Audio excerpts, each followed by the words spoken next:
Today, we're going to dive into one of the most incredible stories from the Quran, the meeting between Prophet Solomon and the Queen of Sheba. It's a story packed with wisdom, power, and a miracle that's been talked about for centuries: the instantaneous transport of the Queen's massive throne. Right, that teleportation of the throne. That's the part everybody remembers. But what if our focus on that amazing spectacle has actually made us miss the real lesson? What if the whole point of this incredible event isn't the miracle itself, but something much, much deeper? So, why even bring this story up now? Well, because it's often used as a kind of proof text. You'll see it brought up in debates as this undeniable evidence that certain revered figures or saints can perform similar or maybe even greater miracles in our own time. The argument is pretty simple when you break it down. Look, if a follower of an earlier prophet could do that, then surely the followers of the final prophet, who are considered part of a more spiritually advanced community, must be capable of even more amazing things. I mean, it sounds like a solid argument, right? But does it actually line up with what the story is teaching us? Let's take a closer look. To really get the conclusion, we have to start where the story starts. And the way it's told in the Quran is just a masterclass in diplomacy, faith, and divine guidance. You see, the story doesn't even start with a throne. It starts with a bird, of all things, a hoopoe, who comes back from a journey with some urgent news. It's discovered the kingdom of Sheba, and it's ruled by this powerful queen. But her people, as advanced as they are, have gone astray. They worship the sun. And what's amazing is that the bird itself is deeply concerned that they're not worshiping the one true God. As soon as Solomon hears this, he doesn't waste any time. He writes a ladder. It's short, it's powerful, and it gets straight to the point.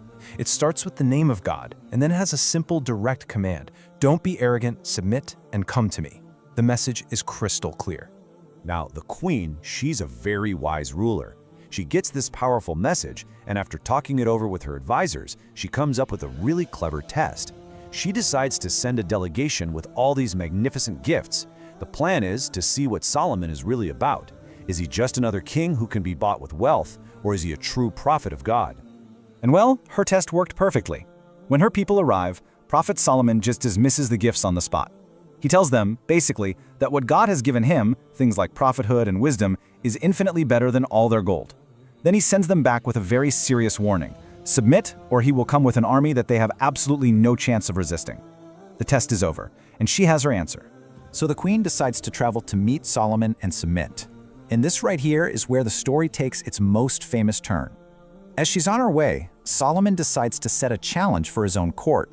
He turns to his assembly, which is this incredible mix of humans and jinn and other beings, and he asks, "Who can bring me her throne before she gets here?" First, a powerful jinn steps up and offers to bring this enormous throne from almost 2,000 kilometers away before the meeting is even over. I mean, that's an amazing offer. But then, someone else, described as one who had knowledge of the book, makes an even more astonishing claim. "I will bring it to you in the blink of an eye." And just like that, it was there. The Queen of Sheba's throne, from a land far, far away, was now standing right there in his court. An absolutely impossible miracle had just happened. But it's what happens in the very next moment that holds the real lesson of this entire story. Okay, this is the pivot. This is where we shift from the miracle to what it all means. Now, if this story was really about the amazing power of followers, then the guy who performed this incredible feat would be the center of attention, right? But that's not what the Quran focuses on. Not at all.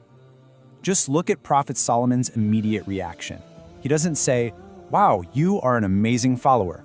He doesn't praise the individual one bit. Instead, he instantly turns all of his focus back to God. And he says, "This is by the grace of my Lord to test me whether I am grateful or ungrateful." And that's the core of it, right there.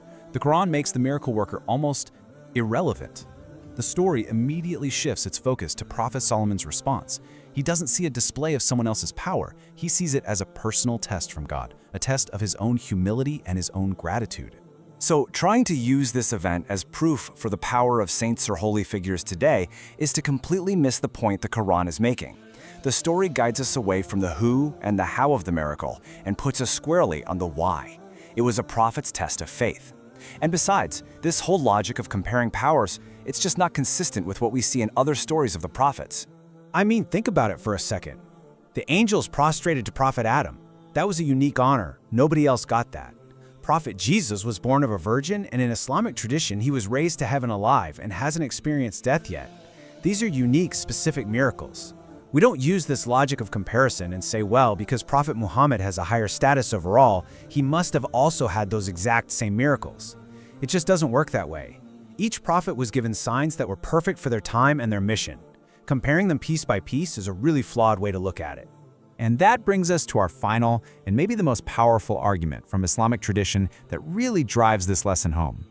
It's a prophecy about the ultimate test of faith, a time when a believer will face miracles far greater than just moving a throne. You see, Islamic tradition talks about a figure who will appear near the end of time, known as the Dajjal, or the Antichrist. And this figure is going to be given these immense, almost divine-like abilities, and he's going to use them to try and deceive all of humanity. According to the prophecies, the Dajjal will literally command the sky to rain, and it will. He'll command the earth to grow crops, and it will. And for his greatest trick, he will publicly kill a righteous young believer and then bring him back to life right there in front of everyone. So what does this believer do after being brought back from the dead? Does he fall down and worship him? No. He looks the Dajjal right in the eye, and he says, "By Allah, I have never been more certain about you than I am today, that you are the Dajjal." His certainty only gets stronger. But why? It's because his faith was never built on watching spectacles or miracles. It was built on the solid knowledge he had from the prophet's words. He knew the prophecy said the Dajjal would do exactly this. So this so-called miracle, instead of shattering his faith, actually confirmed it. His foundation was scripture, not some supernatural show. And that leaves all of us with a really critical question, doesn't it?